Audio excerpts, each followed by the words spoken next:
لا سکتا ہے. بندہ کہتا ہے یار پیر صاحب مجھے خواب میں ملے اور مجھے انہوں نے بیعت کر لیا, میں ان کا بیعت ہوں. آپ نے دیکھنا ہے وہ صاحب شریعت ہے. اگر وہ صاحب شریعت ہے, اگر وہ دنیا میں حیات نہ ہو, دنیا سے جا بھی چکا ہو تو ان کے در پہ ضرور حاضری تھی.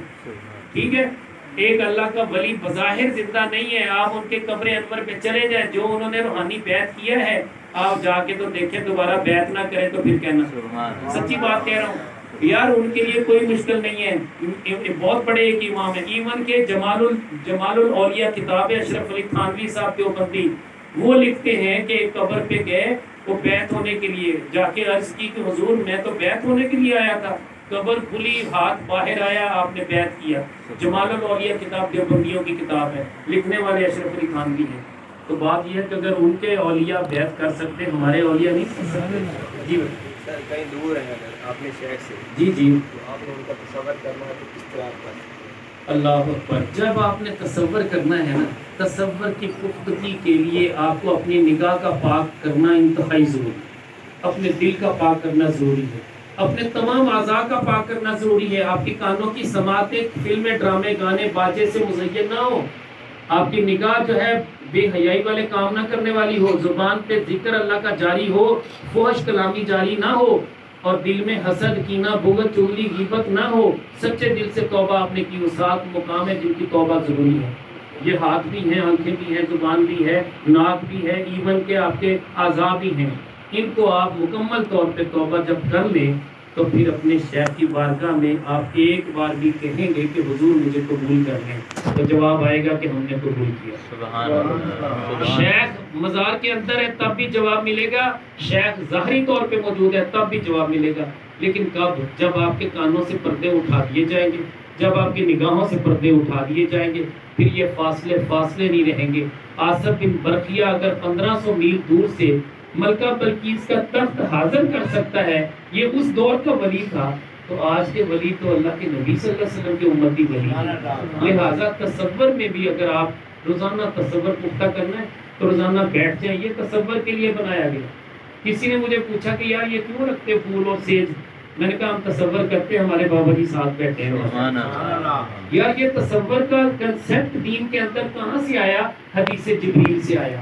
میرے آقا علیہ الصلوۃ والسلام کی بارگاہ میں جبریل امین علیہ السلام حاضر ہوئے, زانوؤں کے ساتھ زانو لگائے, اسلام کے بارے میں پوچھا, ایمان کے بارے میں پوچھا, پھر احسان کے بارے میں پوچھا.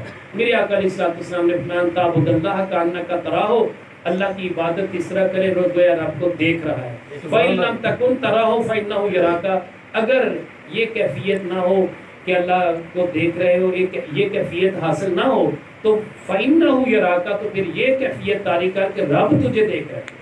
اب یہ جو تصور رب ہمیں دیکھ رہا ہے, یہ احساس جو پیدا ہوتا ہے اسی تصور پہ.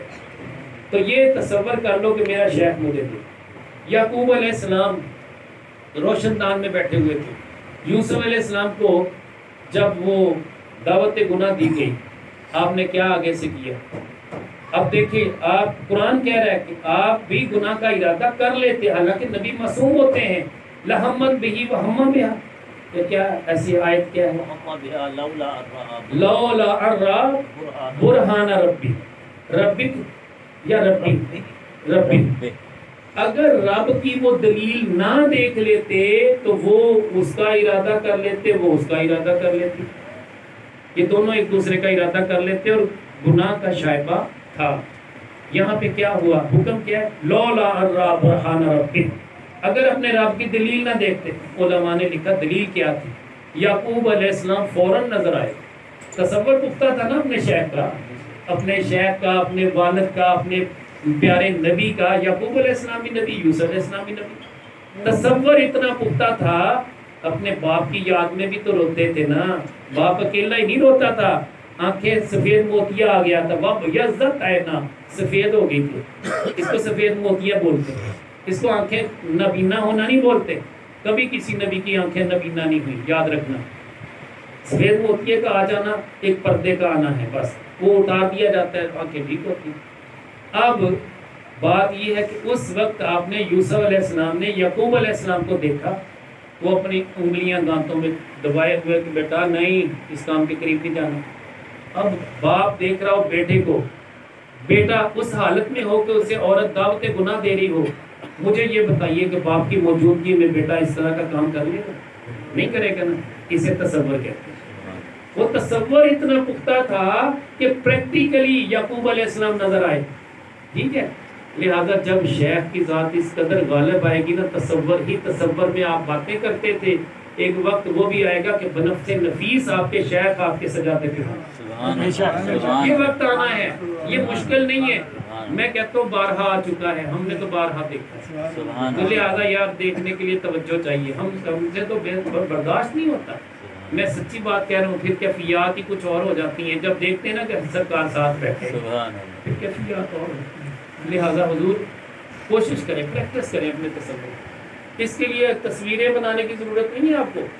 آپ نے صرف یاد کرنا ہے کہ بس تصور ہی تصور میں اپنے شیخ کے ساتھ والہانہ عقیدت اور پیار کے ساتھ، کبھی ربائی میں، کبھی اشعار میں، کبھی نثر میں آپ باتیں کریں. ہم کلام ہوں یار، روزانہ باتیں کریں یار. بس لوگ کہیں گے نا پاگل ہو گیا بندہ، بس پاگل ہو جائیں. اکثر ذکر اللہ کا یقول مجنون، اللہ کا ذکر اتنا کرو لوگ تمہیں پاگل کہنا شروع کر. لیکن ہم پاگل نہیں ہیں، ہمیں پتہ ہے کہ کچھ نظر آتا تو بولتے ہیں نا. جب آپ اس طرح بات کریں گے نا، اپنے تنہائی میں بیٹھیں گے، تو پھر آپ کی وہ تنہائی کی وہ کیفیات اللہ تو جانتا ہے نا. اللہ فرماتے ہیں انا عند ظن عبدی بی، میں اپنے بندے کے گمان کے مطابق کرتا ہوں. میرا بندہ جیسا گمان کرتا میں ویسا کر دیتا ہوں. بندے نے گمان کیا میرے شیخ میرے ساتھ ہیں، اللہ فرماتا ہے میں اس کا شیخ اس کے ساتھ تھا. یا تھوڑی بات ہے، جیسا آپ کا گمان ہوگا ویسا میرا رب آپ کے لیے اسباب پیدا کر دے گا.